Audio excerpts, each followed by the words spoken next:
Hello, hello. Can you all hear me? All right, good evening, everyone. We're going to get started here today. like to welcome everyone that's here with us at Green Goddess, as well as the people on Facebook Live. We're streaming live on Facebook. So this evening we have our one-on-one discussion with Representative Raumesh Akbari, along with our founder and CEO of Sister Reach, Cherie Scott. Cherie Scott has worked as an educator, advocate, and activist in reproductive justice for over 10 years. In 2011, she relocated back to Memphis from Chicago, and later that year founded Sister Reach, currently the only reproductive justice organization in the state of Tennessee. Under Ms. Scott's leadership, Sister Reach released their 2015 report on the need for comprehensive sexuality education for Southern youth of color, rolled out their pro-woman billboard campaign in opposition to anti-abortion billboards erected in Memphis targeting black men, rolled out their state and nationally based clergy cohort, which trains faith leaders on social justice issues and presented to the United Nations regarding the impact of the fetal assault law on Tennessee women. Sister Reach's work on the fetal assault law led to a victory of defeating House Bill 1660, which criminalized mothers struggling with drug addiction during the 2016 legislative session.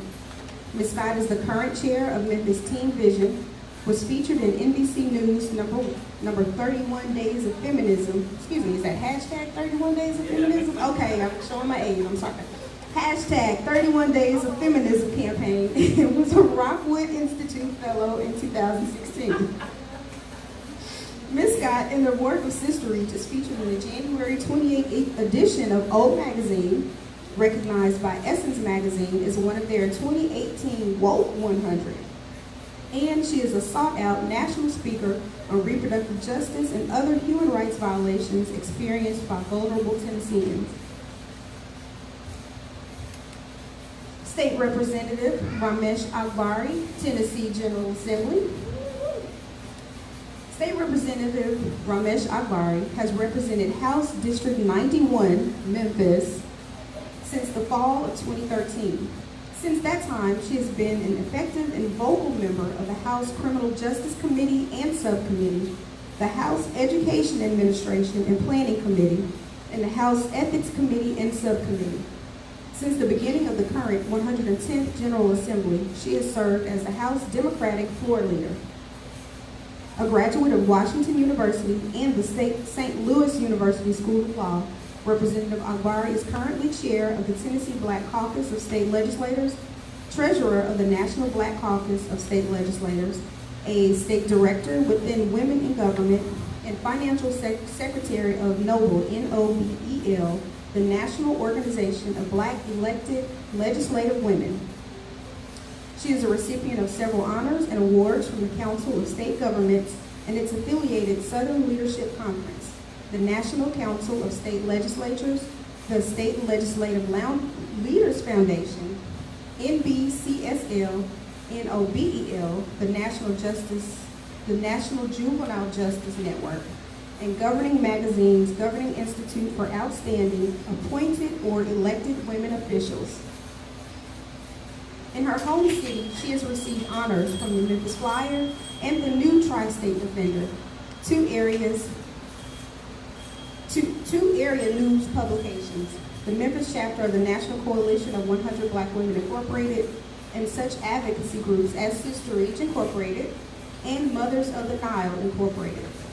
She has represented Tennessee by participating in programs in Canada, Australia, and China, and most recently by being one of the invited participants in the Transatlantic Inclusion Leaders Network, a network of young elected leaders representing 21st century policymakers. A program of the German Marshall Fund of the United States, TILN, fosters collaboration on issues and policy affecting people around the world. A most special honor occurred 2 years ago when she was invited by the Democratic National Committee to speak before the 2016 Democratic National Convention in Philadelphia. Her rousing speech generated enthusiasm and interest from those attending the convention, as well as those viewing the proceedings in homes all across America. She continues to introduce legislation affecting education and educational policy, criminal justice reform, job growth incentives, and other areas that affect her constituents, as well as Tennesseans from all walks of life. One of her recent bills has now become law, reducing the amount needed for expungement of certain offenses from criminal records. For persons looking to turn their lives around, this will have a significant impact on their ability to seek gainful employment. On a personal level, Representative Akbari and her family have a mission of public service and are active in the greater Memphis community. She is proud to be from Memphis and hopes to continue representing its people with dignity and purpose. Please welcome State Representative Raumesh Akbari.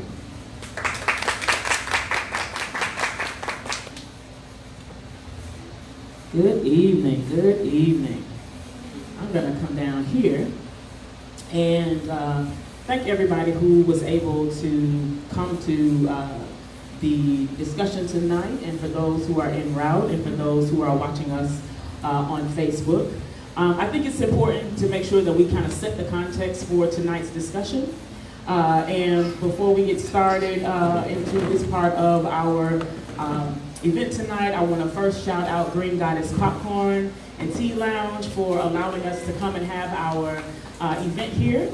So y'all give it up for them. All right.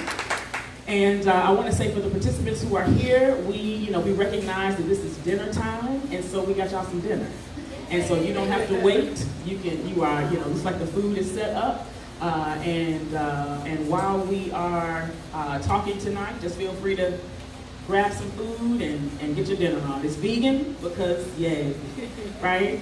And it's always awesome to, and actually, I would love for the awesome proprietor of this business to at least just come and say, hey, right quick, and just let folks see your face and know what you're doing over here. And so come on, sis, come on. Y'all give it up. All right. And I know it keep evolving. So let us know what you got and welcome us to your space. Surely. Peace and wellness, everyone. Thank you so much. For those that don't know, I am Omi Alage, and you've come to a place where you can find all things natural, from thinking, eating, and being. It's a privilege to be your vegan chef for tonight. On the menu, we actually have red peas and rice cooked in coconut milk with fresh thyme. We have a meatless meatballs, barbecue with a little heat to it. So if you're opposed to heat, maybe watch out for those meatless meatballs. We also have a vegan mac and cheese. Everything actually is soy-free. So we have a vegan mac and cheese. We also have veggie rolls made with curry cabbage, shredded carrots, and a little hint of maple syrup.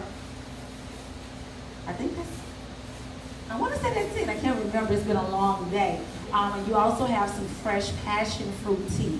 We have a line of international tea. Thank you so much and enjoy your evening. All right, thank you. Okay.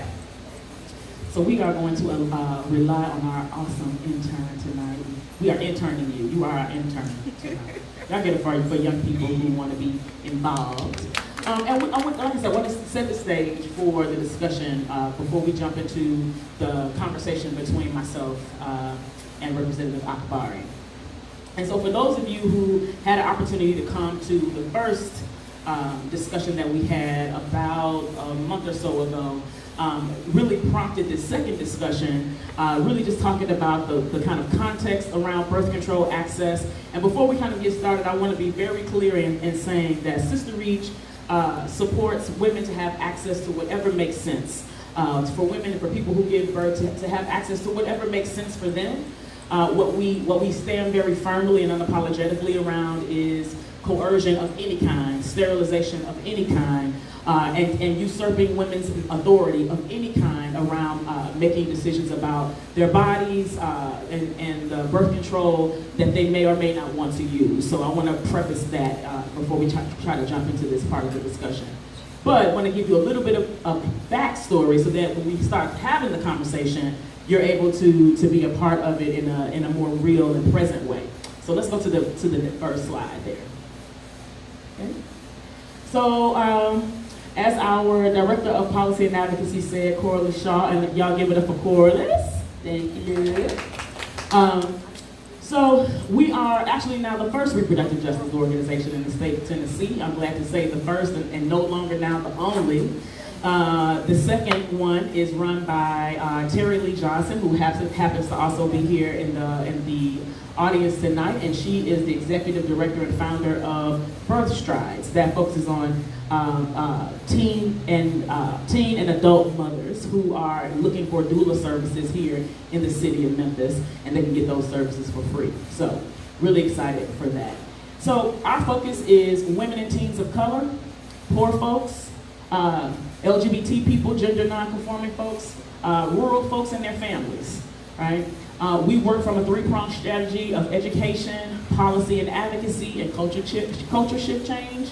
For us, that looks a lot like our education programs include our adult sex ed online. It includes our Sister Reach Youth Ambassador program, where we have our youth educator here tonight, Jakira Stewart. It also includes our trainings, various trainings and workshops that we do around the city and nationally, including our Reproductive Justice 101, as well as our Reproductive Justice and Faith training. We also have a few train-the-trainer trainings as well. We do direct service, which includes HIV testing at two locations, at our main location on Kirby Road and at the Family Safety Center on Madison Avenue in Midtown. We have one LGBT-centered program called Boy Talk, where we've been working with masculine presenting women of color, offering reproductive and sexual health education, and really just safe space for camaraderie, that is open and affirming, so that folks can just be themselves and show up as themselves and enjoy one another and learn together. And then we also have some very policy-centered work that includes our Deep South Regional Roundtable work, where it's a 6-state effort: Tennessee, Texas, Alabama, Kentucky, Arkansas, and I'm missing somebody, Alabama, right, where we are really just trying to, right now in the very beginning stages of that work, trying to build policy power that is Black-led, and making sure that folks, know about their voting rights, get their voting rights, and show up at the polls, because it's what we know is what is happening in Tennessee, and Tennessee touching at least 6 or 7 states. Many of the services that we offer here in the state of Tennessee, we have folks who are coming from these states to get those services, whether or not we're talking about, access to affirming HIV testing without shame and blame, even abortion services as well. And so we are making sure that folks know about their rights and have, information and education about, getting to the polls and continuing to build power. We've seen several things happening even in Alabama, and how folks, showed up against Roy Moore, for example, who was the conservative candidate running, all the way to, looking at things that have happened in states like Mississippi, where we have, folks putting HIV positive, information on folks' door instead of, keeping that information confidential. These are some of the things that we've seen that have been happening in some of these states, or the fact that, you have no reproductive justice coverage in a lot of these states. And so Sister Reach, though we don't have a lot of capacity, what we've at least been trying to do is offer some type of policy support as well. And so that's a little bit of our work. And then some of our research work, which kind of brings us to our work this evening, which is the fetal assault law. We've been doing research, talking to women, and we're actually completed that research now. Now we are just in the final stages of editing that data, and we are preparing to present that information so that we can inform folks about what's been going on with women who were impacted by that law that lasted from 2014 to 2016. And then the kind of lasting effects after the law. And some of our research, it includes lifting up how some women have also been talking about being coerced around long-acting reversible contraception because of drug usage before they were released from prison. So I'm extremely glad that we have Representative Akbari here with us tonight, who helped to craft and led on crafting anti-sterilization legislation that would support not only women, but also men in prison as well, who were also being offered a lower jail sentence for a vasectomy.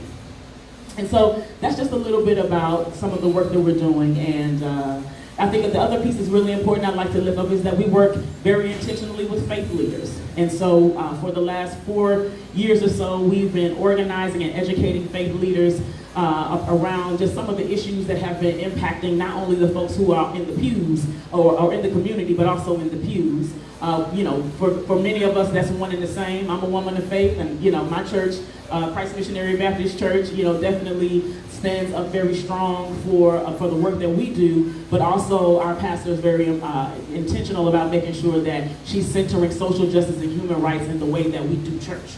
And so that's why I'm a member there, and I'm very excited to be a member of that church. But some of that also includes working with faith leaders for those who may want to do social justice work but might not have the messaging or the tools. We help clergy with messaging. Sometimes they put it in their sermons. Sometimes they put it, they are willing to, do op-eds with us or for us or around topics. They're also able to implement that into the way that they counsel and things of that nature. So it's been really great. So let's go to the next slide. All right. So as you know, like I said, Sister Reach is a reproductive justice organization, and what brings us here today is the need for maintaining reproductive justice. And so what does that mean? First of all, reproductive justice means that every individual has the human right to decide if and when they're going to have a baby and the conditions under which they will give birth. And so for us, the if and when, if she wants a job to decide that piece for her, but we want to make sure that she can make those decisions fully informed and fully supported.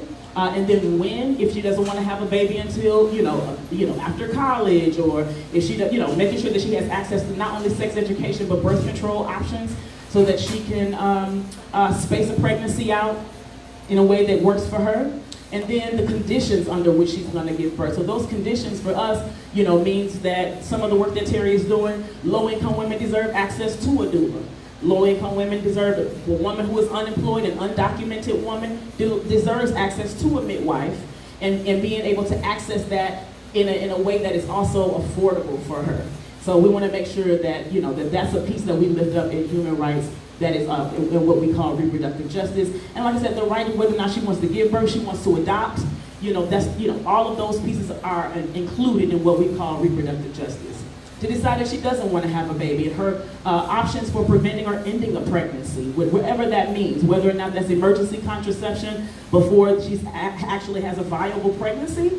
That means if she needs abortion care because maybe she's a rape survivor, whatever that means for her, we lift up those pieces as well, and we make sure that we fight for those policies that support that, and then make sure that she can parent the children that she already has with those necessary social supports, whatever that means. Does she live in a safe environment? Is she a victim of domestic violence?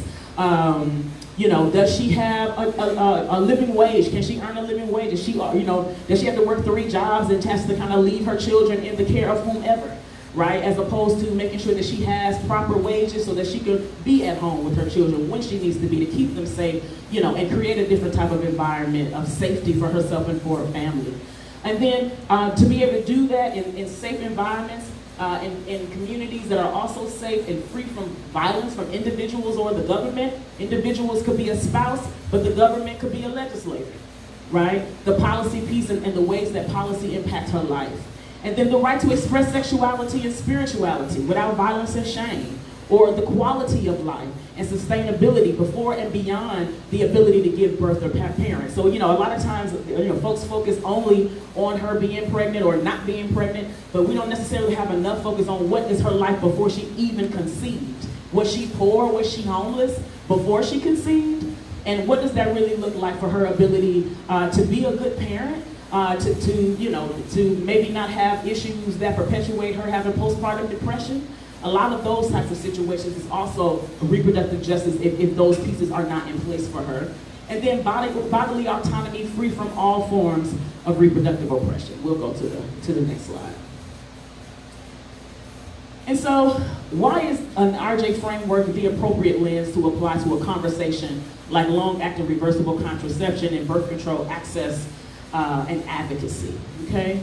So, first of all, reproductive justice is a human rights framework, that addresses exactly what we just went over, but that those human rights protections and or violations will really determine a person's ability to exercise self-determination. So if a person is incarcerated, then that person doesn't necessarily have the luxury to say, if and when, what they will and will not be able to do, because they don't necessarily have autonomy over themselves, over their rights, over their what they can say, how they can move, right? So having a conversation like this this evening and thinking about incarcerated people being offered birth control and it being said that it was voluntary while you are still under the custody of the state.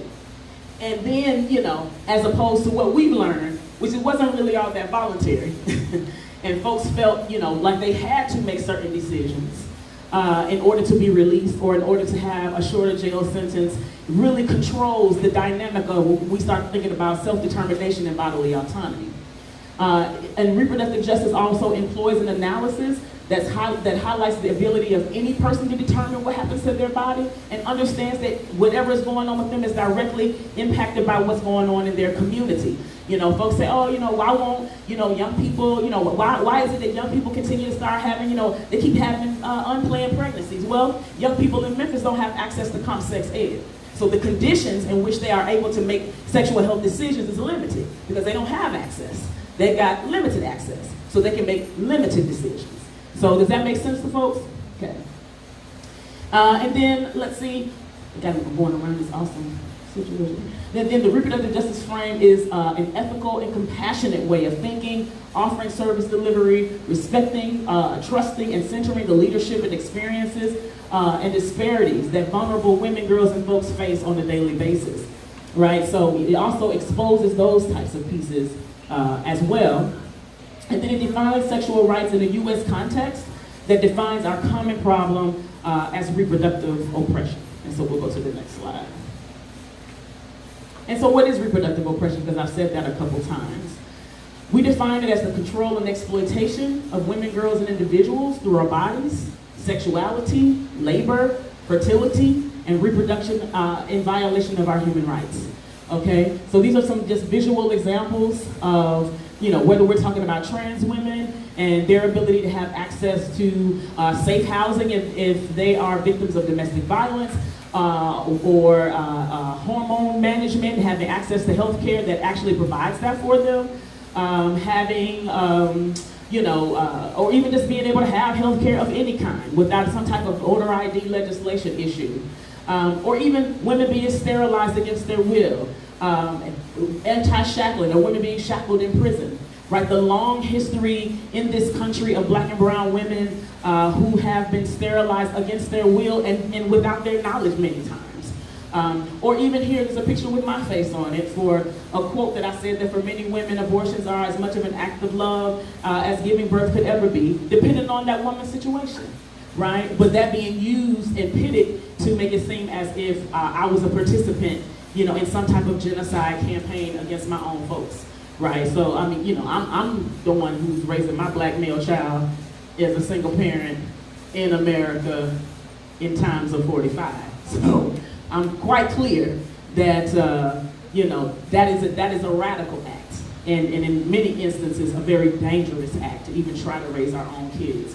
And so for many of us, we would not choose not to bring them into the world. To know that they would be, to know that they would grow up or even be targets of police-sanctioned violence, for example. So that's where that quote came from. Let's move to the next slide. Okay, and then the 8 categories of human rights: the civil rights, political rights. So civil rights meaning discrimination or equality, right? Political, voting, speech, or the right to assemble. Our economic rights, the living wage and workers' rights. Social rights, healthcare, food, shelter, education, and welfare, cultural rights, religion, language, environmental rights, clean air, water, no toxic neighborhoods, developmental rights, to be able to control our own natural resources, sexual rights, rights to have kids, rights to marry, whether we're talking about same gender or not, transgender rights, right to birth control, right to sexual pleasure, and on and on. All of these fit under what we call reproductive justice. Right, because though I am one person standing here, each one of these declarations in some way or fashion touch my life. and my ability to be able to move or maybe to survive, to thrive as opposed to survive, depends on whether or not I have access to all 8 or whether or not I might not have access to 2 or 3, right? So when we think about reproductive justice, we're talking about the full breadth of folks' human rights, not just, you know, the ability to have an abortion if we want. It's far bigger and far more real and deep than just that, okay? So let's go to the next slide. Let's go to the next slide, baby. Thank you. And so we're going to look at RJ, which is what we call reproductive justice for short, as a collective analysis. So number 1, again, as we said, the ability of any person to determine what happens to their body is directly related to what's happening in their community. Remember that one as we get into the discussion tonight. That human rights protections or violations will determine an individual's ability to exercise self-determination. So regardless, depending on what we can do, depends on what we'll be able to do, okay? And then third, we must work with other social justice movements and allies to build a new movement to save our lives and those of our families and communities. So I'm very excited that we'll be able to sit down tonight with Representative Akbari and have, you know, not just a conversation with a politician, but a conversation with a Black woman, right? A conversation with someone who identifies as a Black woman, a woman of color, someone who lives in our community, someone who grew up right here and now is postured to be able to help change public policy that impacts not only her life, but all of our lives. So I'm very excited for that. Let's go to the next slide. I believe we have one more. Okay, let's go to the next one. Okay, and so then, before we get to there, so let's jump right quick into this political climate of Tennessee. We still have a supermajority, though we just had one heck of a blue sweep. We still have a supermajority Republican, as far as the state of Tennessee is concerned. While our governor is still Republican, we still understand that the majority of legislators who are on the Hill identify as Southern evangelical legislators, that they are male and that they are white. Okay. Unfortunately, we've had situations, and I'm glad to know that we've got Senator Robinson now coming in because we've had situations where we've got what I call Democrats and Republican clothing, right? That folks who show up on the progressive side of the argument, but the way that they craft policy impacts lives on the ground in a different kind of way, and it impacts us in a way that harms us more than not. So that's not all, but we do have that as an issue that's going on the Hill as well. There's the shaming and blaming context of women or sex-targeted legislation, LGBT rights, immigration rights, healthcare rights, the Religious Freedom Restoration Act, and so on and so forth. There's so many things that have just come out in this last legislative session that, you know, at least 1 or 2 things we'll be able to talk about this evening. But when we think about the political climate, we have to understand the ways in which who's being targeted and why folks are being targeted. We also have to think about other things that have kind of brought us to this point, like the 2014 Amendment 1 legislation that passed, which changed the Tennessee Constitution around abortion provision and access. The trans bathroom bill, for example, mandated abstinence-based sex education, failure to expand Medicaid, and now, you know, even having legislation around access to long-acting reversible contraception. Understanding that though what we know that I'm excited to call you Senator. I'm ready to call you Senator. I'm sorry. Representative, okay, let me get in trouble. Akbari was able to help put in place after we all learned about what happened in White County, and I'm sure we'll talk a little bit more about that this evening. To know that even though we had that one county that sparked this legislation, to know that there's actually 91 other counties that had some form of program like that, dealing with folks who are incarcerated, is quite alarming. It's quite alarming, right? So, you know, and then because we do our work across the country and not just in the state of Tennessee, it's not just in Tennessee. Right? We know that this is happening not even just in the South, that we can see something like, we've seen things like this happening in the Midwest, in places like Illinois, right? Or Michigan. We're in Nebraska. You know, we're getting calls from all over the country around LARC coercion, as a matter of fact. And then I think it's also important to understand that the largest prison corporation nationwide is housed right here in the state of Tennessee.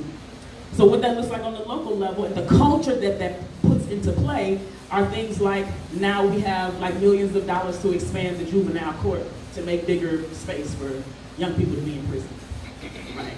That's the type of culture that Sister Reach and other reproductive justice advocates here and in the national stage have been trying to fight. Okay. So I think that that's a good place to stop. Okay. And now I want to come on up here and have a conversation. So let's give it up again for Representative Akbari. Okay, so, hey. So I'm gonna take the time to hand you the microphone and give you an opportunity. You know, I know that we're gonna jump into an important piece around our conversation this evening, but before we do that, before we dive into your work, I want to first take the opportunity for the audience and for our folks who are watching on Facebook to learn more about your personal thoughts about the history of coercion and sterilization against Black and brown women and the ways that we've endured it here in the South.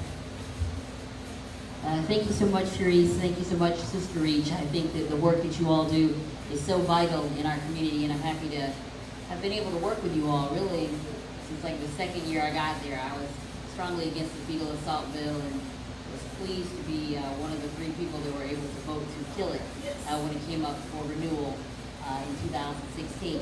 So I mean, I obviously we have a very troubled past, very secretive, deceptive, forced sterilization, the concept that, you know, the concept that it doesn't matter, that it doesn't matter if someone's reproductive rights were taken away, that it doesn't matter that they don't have reproductive rights at all.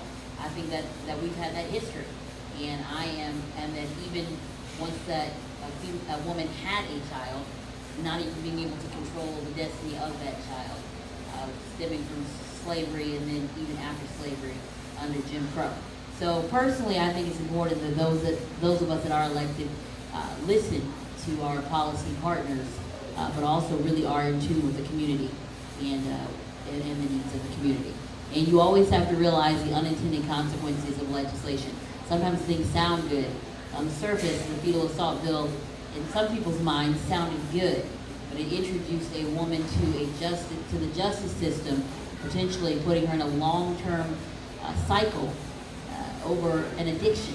You would not give a woman a jail sentence because she had diabetes or because she had some other type of disease. So why are we putting women who need treatment in prison? And the whole thing was, well, the Attorney General said you can't sentence a woman to drug court for treatment if you don't first have an offense. When we tried to take jail time off the table, those that supported it would not agree with the legislation. So clearly, there were some other motivators behind that. So I'm happy to be able to fight against what I'm aware of and certainly be on the lookout for things that we can kind of put in place ourselves. Okay, so as a community member, as I was talking about earlier, because we really want to honor the fact that you are not only work in this community for all of us, but that you live in this community first. What have you heard, you know, just about birth control, what type of impact that it's had on you as a woman, really living in Memphis? Well, I think that's really important because we live in a time, like you said, under 45, where learning sex education, birth control is something that is strongly interfered with by the legislature. So I went to a private college. I had no idea that providing tools for safe sex or having forums or having something called Sex Week, which is what we had in the college I went to, and helped raise money for AIDS research, was such a big deal. Like in the legislature now, when we were even talking about appointing new board members to the University of Tennessee, that was on the slate of questions that was asked by legislators. And it's just, it's astonishing, right? So for me, I think that you can't control what people do, but you can provide access and tools so that people can make the best decisions for themselves. And I think a lot of times within our legislative body, and legislative bodies in general, instead of reaching to the community, it's more like a top-down instead of a bottom-up approach. So for me, I mean, reproductive justice, access to birth control is huge.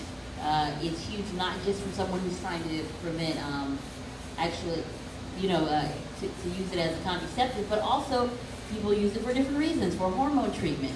They use it for different things, and to say arbitrarily, particularly when you look at insurance and not funding birth control, to say arbitrarily that you don't believe someone should have this and you're a company, I think it's mind-numbing. So for me, access is huge. Every woman should have an opportunity to not only plan her family, but also to plan and control her body as she sees fit. Okay.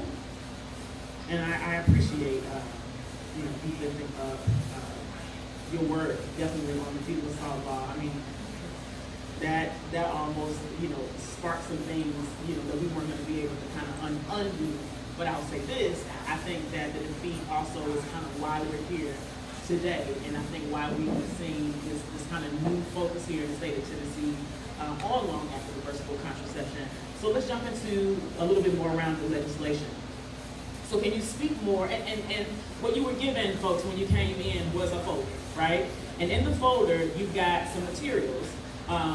Both pieces of legislation that we're going to talk about tonight are in those folders, right? Both the bill that Representative Akbari helped pass, as well as another bill that we will talk about that also undergirds that particular, the kind of culture around long-acting reversible contraception in particular. And then, of course, it's got some other information about what reproductive justice is, a little bit more information about the National Black Reproductive Justice Collective we are a part of in our own voices, and this is part of our Reproductive Justice Week of Action. So there's more information in there as well. But so that you know what we're talking about, let's look in here together right quick.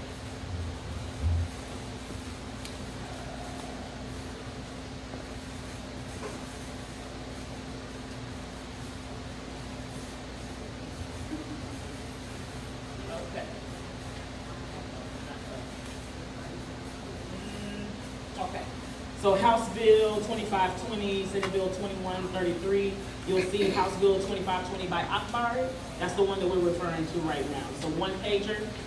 So you can, as we're kind of talking about it, you can kind of follow along, but it's really short and sweet, which is, sometimes unlike, that's not how the legislation always rolls. Be this short and sweet, but I think it's awesome and it's to the point, right?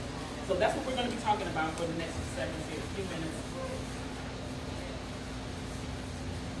And so, thinking about that sterilization bill that you passed, what it means, and why it was important for vulnerable women and men in our state, we'd like you to, talk more about that. So when I first read the article, it kind of bloomed across Tennessee, and then it went nationwide about this White County judge that was using long-acting birth control or a vasectomy as a means to either reduce someone's sentence who was already incarcerated or as a bargaining chip for those that were facing incarceration. I just could not believe it.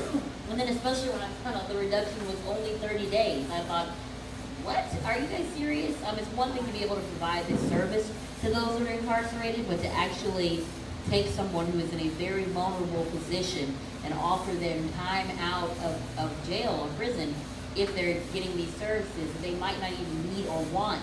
I just thought that was unheard of. I just couldn't believe that it was 2017 and we were looking at that scenario.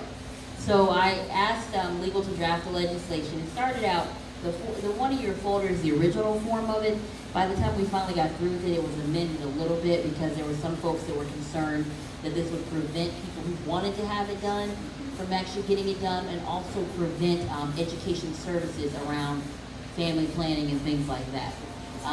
So for me, I thought this is going to be kind of a tricky bill. I know it will have to go through the Judiciary Committee in the Senate and the Criminal Justice Committee in the House. Fortunately, I'm on the Criminal Justice Committee, and I talked to the chairman of that committee that summer about it and how he felt about it. And he, oddly enough, it makes them all kind of squeamish, like they don't really want to address it. But once the ball starts rolling, they kind of have to. I also met with Senator Kelsey, who was the chair of the Judiciary Committee, and he decided it was something he wanted to look into and carry. It's interesting because our messages were different. Mine more so had to do with, the long history of sterilization, what I felt like this led to and what it represented. His more so had to do with family and people being able to have children, which, you know, either way, it doesn't matter. As long as we can get to an end result, it doesn't matter our motivation. As long as the end positive, it will positively impact the community. We ran into a little bit of trouble with this bill. He passed it quickly in the Senate. In the House, I had to slow roll it a little bit. Finally got it through committee, and then I'm about to present it that night on the House floor, and the majority chairman comes up to me and says, listen, my caucus has some questions about this bill, and we don't really feel comfortable asking it on the floor. Some of the people are members from the committee, and we'd like to send this back to committee, which is usually a really bad thing. Like, that means your bill is going to probably die. Like, they're sending it back to committee so they can reconsider it and vote no. And I thought, yeah, gosh, I really was planning on passing this law tonight. I mean, Kelsey already passed it like 3 weeks before, maybe a month before. But I said, okay, fine. If I raise hell about it, then they're just going to kill it anyway. It's not like, I mean, I'm in the minority, so I have to kind of play the game. It went back to committee. People asked a bunch of questions, talked about how they felt. Like, we had one person in particular who felt like this is not coercion. People should be able to do that if they want to. Got back to the floor again, had some issues from some rural folks from East Tennessee. Actually, I don't even know. It was a very tight vote getting it back to the floor, but it did. The chairman used his discretion and said he heard more yeses and nos. It went back to the floor. And then a bunch of rural guys came up to me and said they thought that some of their judges were really using this program, and it would decrease, like, something that they were trying to do with women who were drug addicted, who in their mind they felt like were continuing to get pregnant and also being addicted to drugs. Fortunately, we cleared that up, and we went ahead, and it passed. It was the last bill that I actually presented on the floor, because technically, since I ran for Senate, I had to retire, which is so weird. But I did have to retire, and I thought I was going to get a ton of questions. Like, I'm just looking like, wow. And I didn't get a single one. Like, 24 of them voted no. I guess they figured they just didn't want to be on the record asking questions about that. But it passed, which is great, because it's a law now. And you're not, no judicial official will ever be able to use sterilization or temporary or permanent birth control as a means to reduce someone's sentence, as a means to offer to reduce someone's sentence. And I had people ask me after the fact, because I think the press release went out, is this even something that's being used? And I'm like, yes, as a matter of fact, it is. So that's a good thing, and I'm hoping that other states will also take advantage of that. But it was an interesting process, and I say so. To the point of that is, when you have a public policy idea, it's important to think about who you're going to get to sponsor the bill, because that makes all the difference. That bill going through judiciary and having the chairman of that committee be the sponsor makes a big difference. And I think that when you can build partners like that, like, we might not agree on 90 things, but the 10 things we do agree on, we should work together to try and pass. And that's what we did with this bill. Absolutely, that's definitely worthy of praise. So you said some things that really, lifted some things for me, right? I think about, when I think about our work, and I know we have folks in the audience and folks who are watching, who we do sex education for a living, right? And one thing I think that was a problem with this bill, or not even with the bill, but the idea around folks trying to thwart it, right, was, I don't know that, well, first of all, I think it's really important to say that politicians aren't medical providers, and so politicians making determinations about folks' ability to have access to birth control is already on the wrong path, okay? Because there's going to be holes. And one of the biggest holes that we lifted up was, okay, because like I said, this is a national problem. This is a problem that was even, being lifted up when the Reproductive Health Technologies Project out of DC, was really trying to put some light on this about like 7 years ago, or maybe 5 years ago, in a real way. Really trying to lift up, long-acting reversible contraception, and I keep using that, but let me be very clear about what I'm talking about. I'm talking about an IUD, right, like Mirena or Paragard. I'm talking about an Implanon, or or implant, an arm implant stick. Implanon is one of the ones that we know on the market. And so, so when we say long-acting reversible contraception, the long-acting piece is that it lasts for, like an Implanon lasts for 3 to 5 years. But an IUD, depending on which one you use, whether it has hormones in it like Mirena or no hormones in it like Paragard, can last up for anywhere from 7 to 12 years, right? So yeah, when we start thinking about, you know, folks who want, like you said, who want long-acting reversible contraception, like, you know, my baby's almost 16 years old, you know, and if he wants to, you know, become sexually active, you know, I definitely want to have a conversation with, you know, with his potential partner about birth control, right? And so really making sure that, you know, that she would be using something that would not stop them from being able and that's something that was comfortable for her, let me say that for her to be able to use something, you know, that would prevent her from becoming pregnant. But that's only one part of the conversation. The other piece that we're not having a conversation about, which is definitely why we lifted, you know, up some of our concerns even to Senator Harris, was the lack of attention on comprehensive sex education. Right? So, yeah, folks don't have to get pregnant, that's cool, but folks are still contracting herpes and syphilis and HIV, right? And so if we don't, there seems to, in the state of Tennessee, absolutely seems to be no real focus on, you know, on the need for comprehensive sex education, because you have folks who believe that education means it's going to be a license for folks to have sex. That's not necessarily so, but this is the thing. And even if that's what they choose to do, which is none of our business, right? We want to make sure that they're able to do it informed, with access to all of the forms of birth control that can not only stop them from preventing a pregnancy if they don't want it, but also will stop them from dying. Can we just talk about death first? Can we talk about the potential for death? Right, so and if we're talking about black and brown folk, vulnerable people, and even drug using folk, the other piece that we teach in comp sex ed is not only we teach abstinence, but we also talk about risky behavior practice. Risky behavior means the use of drugs and or alcohol while you are having sex. Before you have sex, you want to get a little buzz so you can have sex. You really don't want to have sex with them, so you know, fine. But the bottom line is that a lot of times will skew your ability to make a sound decision. Or let's talk about, you know, we see right now, Charlemagne the God right now is in the news, right? Because, you know, and it was a big deal that nobody really wanted to focus on, but the bottom line is that the person that he had sex with was on drugs at the moment. That person had taken something, and that person did not realize that they had even had sex. Right, so that being said, if you don't know whether or not you're having sex, you don't know whether or not somebody's using protection with you when they're having sex. So, you know, when I think about this legislation, you know, we've been outcrying from the reproductive justice movement across the country for quite some time that we can't focus on just a single issue. Focusing on LARC access alone is a single issue, and it leaves out other pieces of the conversation that are really important. So, you know, so I just wanted to make sure that I say that, because I think it's important to think about like comp sex ed and the fact that Tennessee has mandated abstinence-based education. So I didn't necessarily send that comp sex ed question to you, but like, how do you feel when you think about, you know, folks like Sister Reach or the Planned Parenthood, the Choices, or, you know, Friends for Life, or a lot of these other organizations, YLI, the Red Door Foundation. I mean, we can go down the list of organizations in the city, whether they are reproductive health centered or not, that understand the need for comprehensive sex education. What do you think is, you know, this kind of hindrance of like, you know, life-saving information being, you know, not made available to folks, even folks in prison, right? So what do you think about that? Well, it's wrong.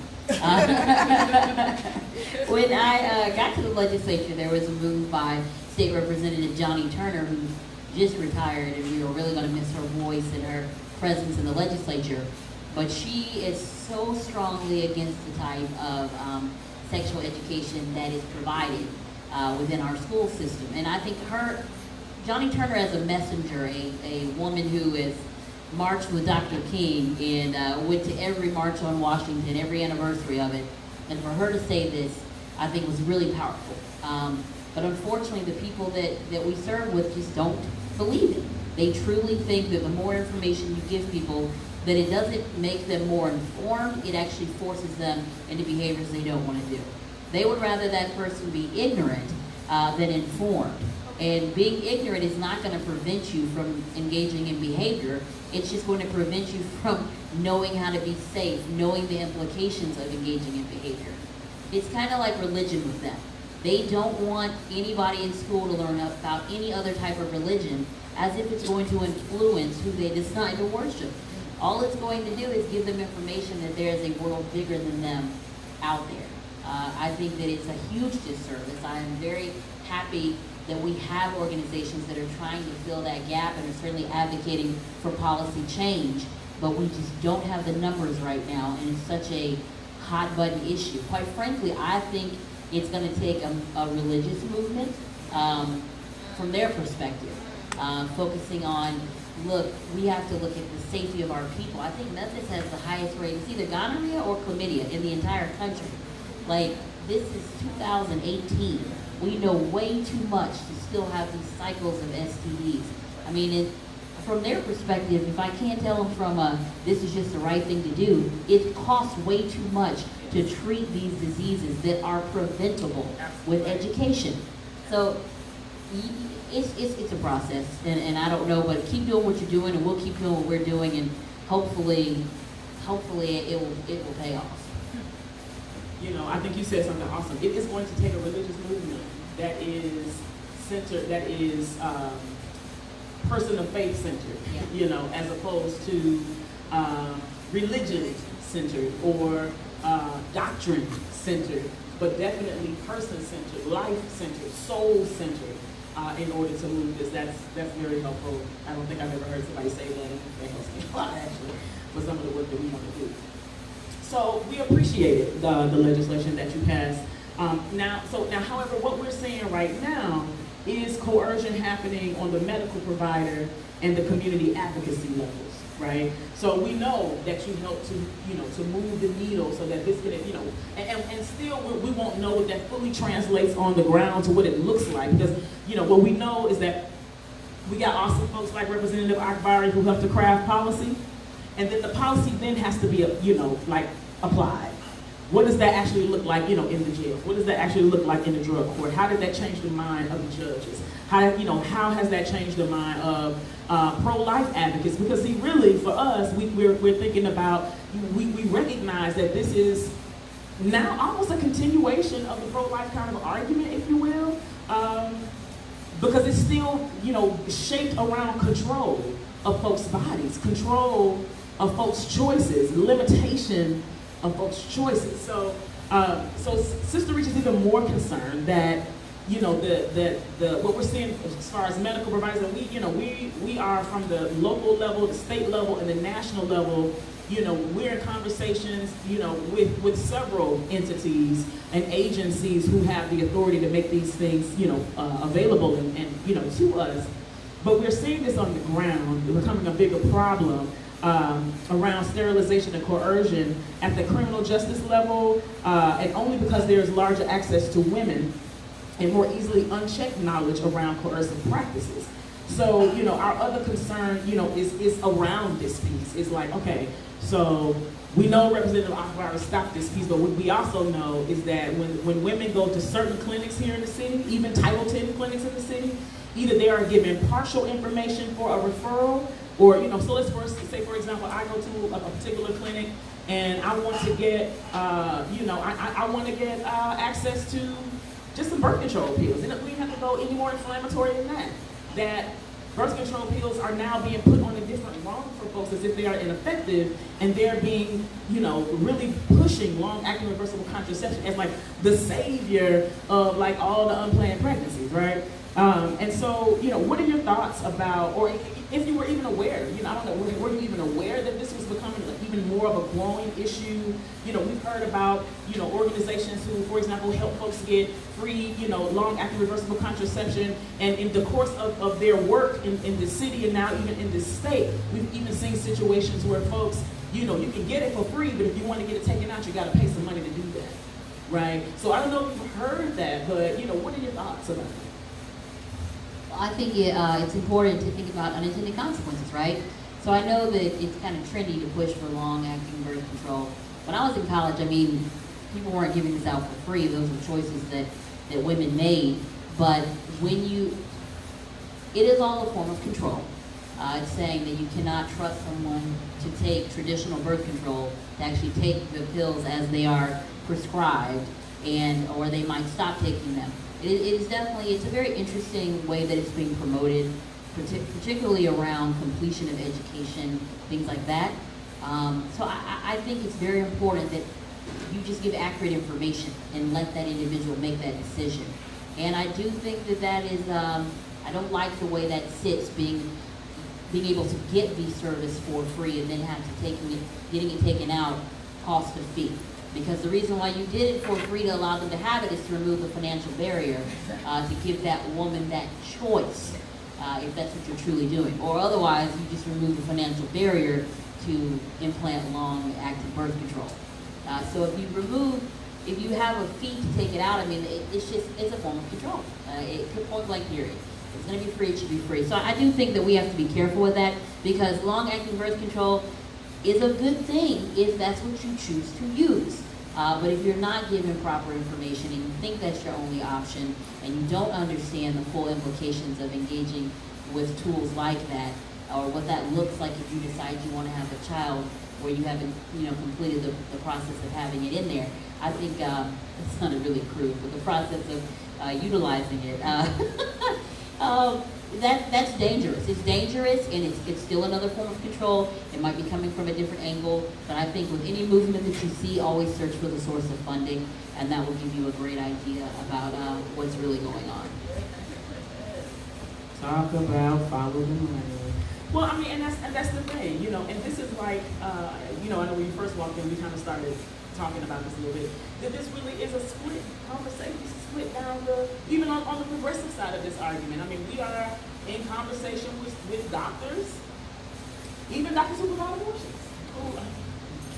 LARC is what we need. LARC is what women have to have. Why is it that they have to have it, and I think that we need to have a conversation about why folks think that pregnancy is the worst thing that can happen to us. I think we have to have, and so, we've definitely been, so, this is like a continuous kind of discussion for us at Sister Reach. We're angry about it one day. We're trying to figure out how to, what's the steps to try to make some moves and steps, towards educating folks. Or even the fact that we were trying to have this conversation and, getting calls from a lot of, from leading providers around here, like, what are you doing? Why are you doing this? We thought Sister Reach was for women. Of course we're for women. But understand that being for women absolutely means just that. Being for women means putting her needs in first. Being for women means asking her, is this what you want? And understanding, I think the power dynamic is also a piece that's being missed out of this conversation, that the doctor plays a really important role in the patient-doctor relationship. You're the one who went to college, you're the one who got the degree, you're the one who has the certification, you're the one to save my life. So if you tell me that this is what I need, then I'll believe you, right? So, okay, so I got your thoughts on that. So thinking about that, I'm a woman of faith, and the Bible says, the little fox destroys the vine. The little thing we're not paying attention to opens the door for the big pieces that we're not paying attention to. Before you know it, oops, we got a problem on our hands. So, let's talk now about another piece of legislation that you have in your packet, which is the Long-Acting Birth Control Information Act. And that's House Bill 1320, Senate Bill 883, excuse me. That was authored by both Senators Yarbrough and Lee Harris. And let's talk about, that what we understand, right, is that the discussion around LARC access is divided among those who are progressive. And we also, because I want to say that too, we recognize the well-intention to make expensive birth control affordable and accessible to any woman or person who gives birth in our state. Because I do remember when we first started Sister Reach, I thought it was really unfortunate that women who wanted a long-acting reversible contraceptive method couldn't afford it. We have to understand that the birth control we're talking about can cost anywhere from $700 to $900. Okay, that's just the device. Okay, that doesn't take care of insertion, of any kind. Okay, so we also recognize the judgmental nature, one that does a very dangerous dance with respectability politics as a lens in which policy is crafted and laws are made on the Hill by both Republicans and Democrats. So during our Black Folks Day on the Hill this year, we discussed our concerns with Senator Harris, and we left that conversation unsatisfied and fearful because, not because we believe Senator Harris's intentions were wrong, but because his legislation made room for legalized coercion and sterilization, and that it did not center the woman's self-determination, but offered a solution to unplanned pregnancies as if it was the best solution. So the legislation also indirectly pitted itself against abortion access for women. So what are your thoughts on legislating certain birth control access and the potential danger it imposes for women seeking info on comprehensive birth control methods or a referral for even, something even like abortion care? So I think it's important to make sure that women are getting the full picture. A lot of times with legislation, it's easier to pass it if you kind of narrow its focus, but it might be better just not to pass it at all because you don't want to create an environment of misinformation, or at least not the whole picture. I know that it's an interesting coupling that supports this. So you have like the anti-abortion folks, and then you have those that are pro-choice that are kind of supporting it together, right? For different reasons, which is not a bad thing, but I think we just have to think about the unintended consequences and making sure that women are aware that this is not the only form of birth control that they have access to. It is a form, and it is a great form that you can have access to, but there are others out there, and I think sometimes when you pass legislation that promotes it, and only that, then it can give the impression that that's the only option, which... Thank you. So we're going to keep talking, we're going to keep working on that, and we're really rooting for you in the future. You've definitely been a friend to our supporters. You've been a friend to our base. By definitely continuing to center the needs of those who are most vulnerable. We really appreciate the work that you do very unapologetically, but very intentionally for all of us. And so we get to our last question. And, like I said, this is our RJ Week of Action, and that particular work that we do is strictly Black women focused. And so, I am one of the founding mothers, if you will, of the Trust Black Women campaign, which was launched out of Atlanta in 2010 after billboards were erected across the country saying that, that women were committing acts of genocide for having abortions. And in the context of this conversation, I'm saying, that also includes women having access to the birth control that they need and want, access to the lives that they want to lead, and the conditions in which they will to lead those lives. And so Trust Black Women, honey, we trust Black women jaw to death for this past, election cycle, because like I said, there were so many Black women who made strides. And I even recently had someone from Alcoa, Tennessee, send me, one of my friends from college sent me information about a woman there and we're talking about East Tennessee, having Black woman leadership in East Tennessee is amazing. So, absolutely trust Black women, hashtag trust Black women. But what does that, when you think about that hashtag, like what does that mean to you, Representative Akbari, when we say trust Black women? I think it means trust our experiences, trust what we bring to the table, trust that our perspective is unique and important and should be valued. Quite frankly, one of my favorite quotes is by Shirley Chisholm: if they don't give you a seat at the table, bring a folding chair. So as Black women, a lot of times we have to do that. And I want to, as someone who actually has a seat at some tables, because there's a table, but then there's like a table in the back they don't tell us about, and then there's a table in another room behind that room that they don't tell anyone about. But trust Black women means, to me, just respect us. Respect that we have value, respect that we have sincere intentions and are motivated to help heal our communities. And if you don't have a Black woman at the table, your table is not complete. And I love the fact that we have all these Black women that are elected in office now. Like, it's just phenomenal. For the first time ever, there will be 3 Black women in the Tennessee State Senate. We actually will make up the majority because there are only 5 Democrats in the Tennessee State Senate, and 3 of those are Black women. In the Tennessee House, Black legislators make up the majority as well. We've lost some women because some retired and men replaced them, but we have a strong voice, and I think it's past time for people to start listening to it. Any closing thoughts? Yeah, just y'all keep on doing what you're doing. This work is not easy. Sometimes it seems incredibly slow, and sometimes it seems like it moves backwards. But then you have those days where the fetal assault bill goes down in flames, you know? Or you are able to build a partnership that you know is going to uplift your community. So don't be discouraged. Keep on moving forward. Always forward, never backwards. And just know that I have an open door if you ever need me. I missed Black Folks Day on the Hill this year because I was in Brussels. It was actually pretty cool. I didn't tell anybody. I didn't even make a social media post about it, but it was a great program, an opportunity to really learn about community organization and our shared racial issues that we have, not just in America, but also in Europe. So keep doing what you're doing. Let me know what you need. I got you back. Y'all give it up for Representative Akbari. And we let you off the hook anyway, because we really want to talk to Republicans this year. So we did a lot of that this year. I think we just talked to Senator Lee Harris. I think it was the only Democrat we intentionally put on the program. And then we had opportunity, of course, because Representative Hardaway made sure that our supporters who came had a chance to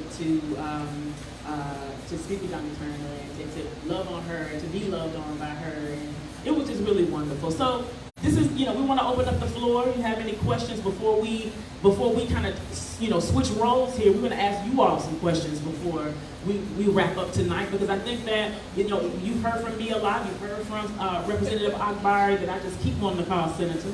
Come on, Jesus, make it. Okay. Sister Reach is nonpartisan. We are 501c3. Okay. So, are there any questions, though, that you all may have after, what's been lifted this evening in our discussion? Yes?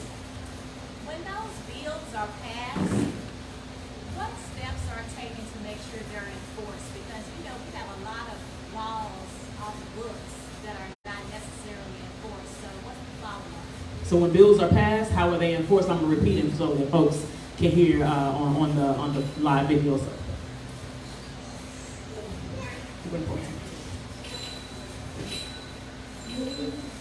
So the question is, how are bills that are passed, how are they enforced, right? Okay.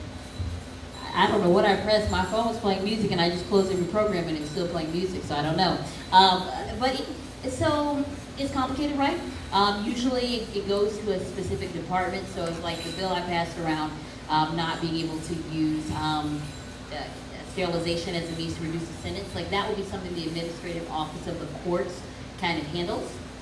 When this particular judge made the decision that he made to offer this type of reduction, the professional responsibility organization that monitors judges reprimanded them. He officially was reprimanded for his actions. So usually the department that is affected by it kind of manages it. The laws are less difficult to enforce. Sometimes rules are what are not enforced. And usually the law creates a rulemaking process, and then the department creates the rule. And sometimes they just don't do what they're supposed to do. But often we have to just hear whistleblowers, and usually there'll be a hearing or reaching out to legislators is the best way, because we pass so many laws constantly. Like every year I think we pass like 1,500 laws. So you have to, it's hard to keep up with it, but anytime a legislator, especially if it's like a hot button issue like education, they usually will kind of, throw up the alarm. Thank you. Any other questions? Have another question? Going once? Okay. All right. So we want to let you off the hook. If you want to get down off this stage, we want to let you off the hook. Give it up again for Representative Akbari. It's your dad's birthday. Happy birthday, Daddy. Awesome. And I'll tell you one more thing. So my sister, we have the Find My Friends app on Apple. She was able to tell that I'm here at Green Goddess, and she asked me to buy some popcorn. So that's like a whole new level of stalker. And I tried to turn it off, and she got mad. And it's like, turn me back on. So. Awesome. Because it's the bomb popcorn. And I think she's got a new spice up there, too, for seafood. I'm getting that, too. I'm getting that as well, so I can't wait to get that. All right, I'm going to give this back over to our Director of Policy and Advocacy to handle the next few questions where we want to engage. And don't y'all be afraid. We just, the other piece for us, we've been using these conversations. We will continue using these conversations. We'll be doing this across the state. This will be the final one in Memphis, unless for some reason somebody asks us to have another one. The next place we'll be going is Nashville. to have this conversation. And we'll be having this conversation in Chattanooga, and we'll also be having this conversation in the Knoxville, Johnson City area, because we know that in Memphis, we are a predominantly African-American city, and so there's going to be a perspective here. But then there's going to be a different one in Chattanooga, and most definitely a different one in East Tennessee. So, Corey, we'll have you come back up here. I'm gonna sit down and stop talking. Thank you all for your attention for me as well. Come on, Corey.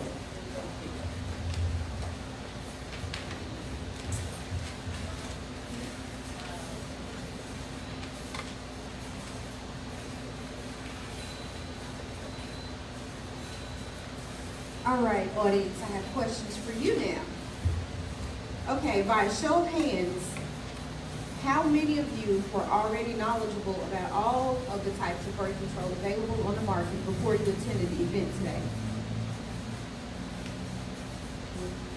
We've got 3 people who were already aware of all the forms of birth control. I'm gonna take notes, sir. Okay, I was not.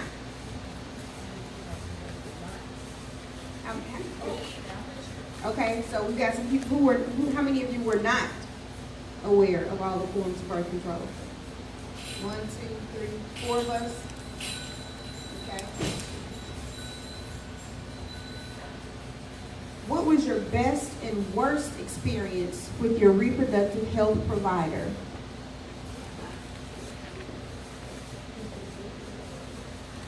Your best and your worst experience.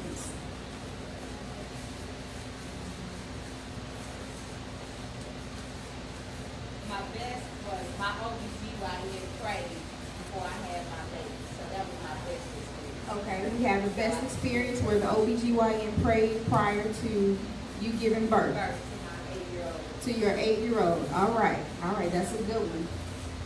I'll tell you my worst was I waited for an hour and a half with the new OBGYN. He walked in, didn't ask my name, said lay back. The nurse came in, he did the exam, he said, okay, nice meeting you, and walked out. I never went back. I never went back. Okay, anybody else? Would anybody else like to share your best or worst experience? Ms. Sharice? My worst was when I had a Mirena IUD, and I was still married back then. Actually, I was divorced, and I wanted to have it removed because it had changed the pH balance in my body, and I started to smell. And I asked the doctor to take it out, and he was like, "Well, why do you want to take it out?" So because I got older because of it. And he argued me down back and forth. But by this time I was already doing this type of work, and I was like, "Look, he was like, well, maybe you got an STI." I was like, "I don't have a sexually transmitted infection. I already checked just to be sure. This is the device, and I need you to take it out." And so it was kind of like the blame shame back and forth, and then finally I was like, "Look." And mind you, this is why I'm laying on the table with my legs open, with 4 nurses and him, and we're going back and forth and back and forth and back and forth. And I was like, "Look, I do this for a living. Take it out." I went out right now, and sure enough, he took it out, and not even 5 days later, I could tell a total difference in my pH because the body odor that I was having was really going away. So, I just really, and so, for me, it's kind of like, the whole kind of Serena Williams thing, that you Serena Williams and you still almost die, as a pregnant woman, it was the same thing. I could be a reproductive justice advocate who was a sex educator at the time, and I have to fight a doctor, about what I want to have in and out of my body.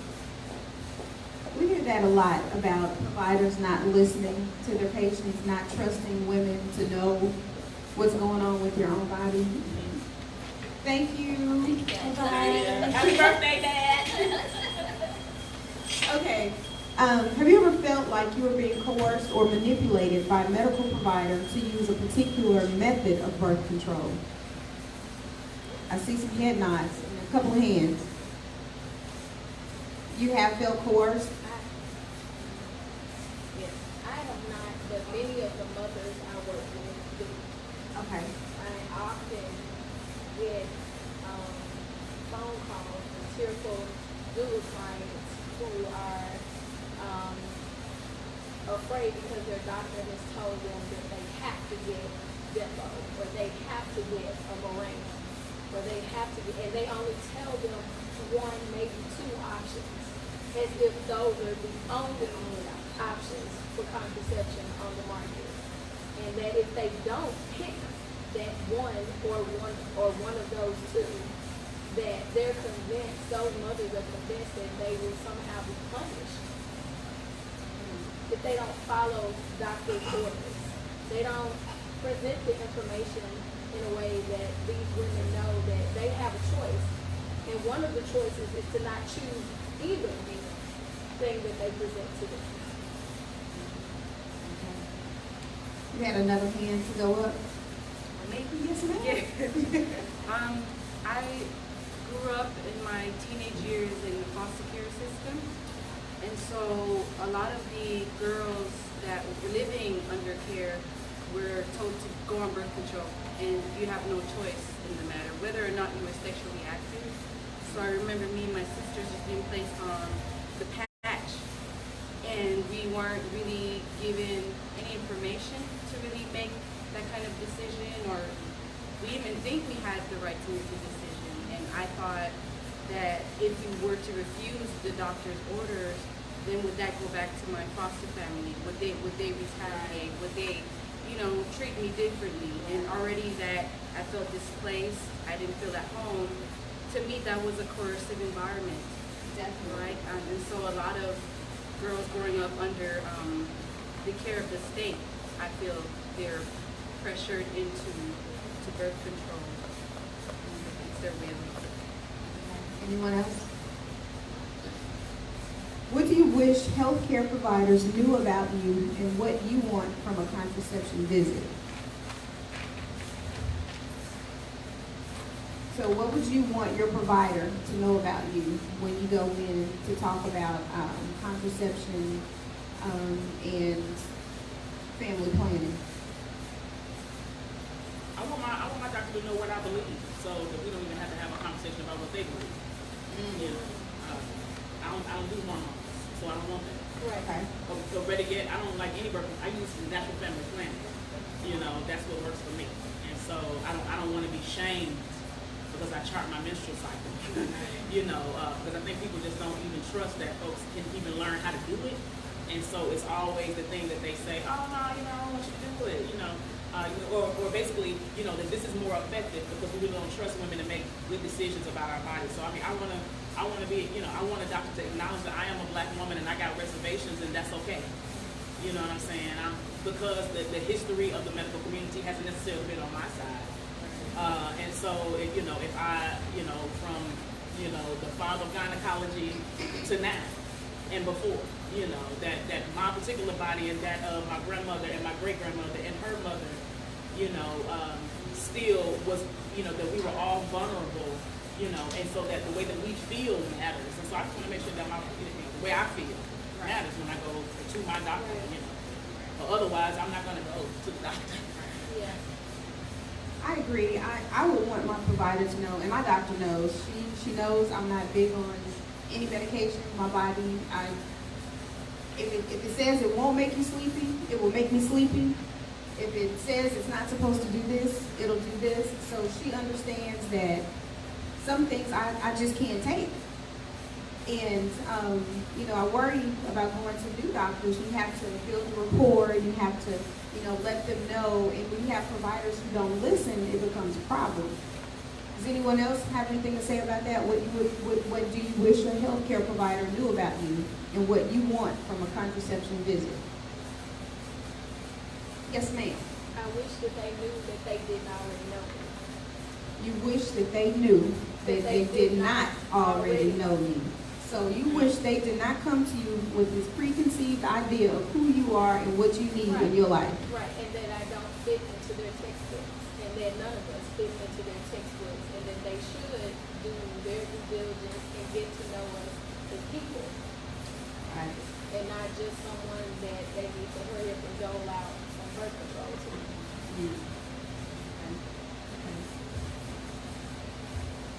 asking these questions for a reason.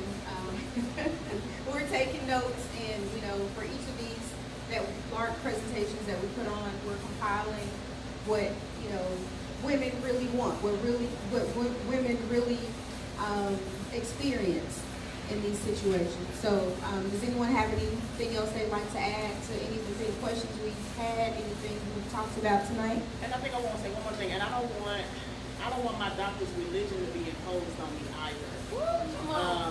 Okay, let me repeat that for the Facebook. She said she does not want her provider's religious beliefs to be imposed on imposed upon her, and the way that they give me care, and the way that they give you care. And I say that because when I had my son, the care team, one of the doctors was Catholic, and I wanted him to be circumcised, and that was like an argument, and then they did it wrong, and so now he has. I mean, I wasn't gonna do it again. So as a man, he didn't choose to get it corrected. But the fact that, I heard him screaming and hollering because they wouldn't let me in the room when it was being done. And the fact that, I thought it was becoming infected after I brought him home from that 6-week postpartum visit. I mean, it just, to me, if you didn't believe in it, I mean, did you even take the time to fully be trained on it? Because you didn't do it right. And I didn't even know that it wasn't done right until it was like fully healed. And so that's really a problem. So yeah, I don't that. I think that the religion and medicine are two totally different things, and that if I want religion, I'm gonna go to church, and if I'm going to the doctor, I need medical help. So most definitely that. Okay. I want to thank you all for coming out this evening. Again, we have food. If you have not eaten, please partake. Sharice, do you have any last minute comments or anything you'd like to say before? Yeah, we just we want you to spread the word. Talk about, tell people that you were here. If this is something that's important to you, I know we have at least 2 medical providers in this room today. If this is something that is important to you, really think about the way that you work with your patients. Think about asking them, are they experiencing any of this? Our information is on the table. You can always reach out to us, and we would love to get kind of in-time testimony from folks because again, Sister Reach is intentionally working with doctors across the state because this doesn't happen until we change the culture, right? So it's not even just doctors; it's nurse practitioners. Normally you don't see this type of kind of relationship piece among midwives and doulas, but I would say with the large amount of white doulas that we have and white midwives doing work with black women who can't afford it or maybe cannot afford it, nationwide, but definitely in the state of Tennessee, I can't just throw it to the wind and just because they midwives and doulas that they are progressive. And so I just want to make sure that I lift that up. So, if you know that this is a situation, if you know that this is a scenario, we need to hear from you. And folks, who are on the, we want the folks who listen in to also answer the questions. Definitely answer those questions as well. And we might even do it as a Facebook survey and send it out so we can get even more feedback from folks who maybe didn't get a chance to, to make it to the discussions because it's right after work and, navigating, trying to feed families and get your babies home and all that kind of stuff is needed. So, we definitely want you all to spread the word as much as possible and stay tuned for this conversation because we will continue to have it across the state.